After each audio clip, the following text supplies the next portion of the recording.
Korça ka mirëpritur ditën e verës me një atmosferë festive duke ruajtur traditat e lashta të kësaj dite që simbolizon ardhjen e pranverës. Në mbrëmje në disa zona të qytetit u ndezën zjarret rituale, të cilat sipas besimeve popullore sillin fat dhe begati për vitin që vjen. Një vend të veçantë në këtë festë zen edhe gatimet tradicionale, ku nuk kanë munguar kulaçi, vezët e kuqe dhe ëmbëlsirat e veçanta të kësaj dite, por edhe veroret, byzylykët e endur me fije të kuqe dhe të bardha. Sot është ditë të verë dhe është me kosh, kjo është traditë që gëzojmë, bëjmë kulaçe, vezë të kuqe, e kemi traditë edhe si për çdo vit.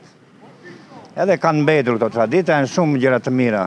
Traditat tona janë, bëjmë kulaçka, zjejmë vezë, i bëjmë bojë, bëjmë dhe kulaçe, bëjmë dhe petanik, bëjmë dhe leku në petanik. Ndezim dhe zjarre dhe këtu në lagja tonë, si gjithmonë, zjarrin e kemi i edhim fëmijët si traditë. Sot është ditë e verës, 14 mars, ka mbetur nga të pari tanë, dhe vit për vit ndezim të zjarrin edhe në shtëpi bëjnë edhe kuleçet, vezë të kuqe, misri, zjerë, sipas mundësive të çdo njeriu. Dita e verës edhe kemi mbledhur shumë dru me goma, jemi lodhur shumë. Ndërkohë që nëna tuaja çfarë kanë bërë në shtëpi? Më trego pak për kulaçin e ditës së verës.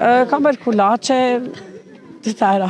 Jo vetëm fëmijët, por edhe të rriturit kanë festuar duke u mbledhur rreth zjarreve, duke bërë këtë ditë një moment të veçantë për të pritur së bashku ardhjen e pranverës. Organizime të tilla shërbejnë jo vetëm për t'u bërë bashk, por edhe për t'u transmetuar edhe brezave këtë traditë të hershme.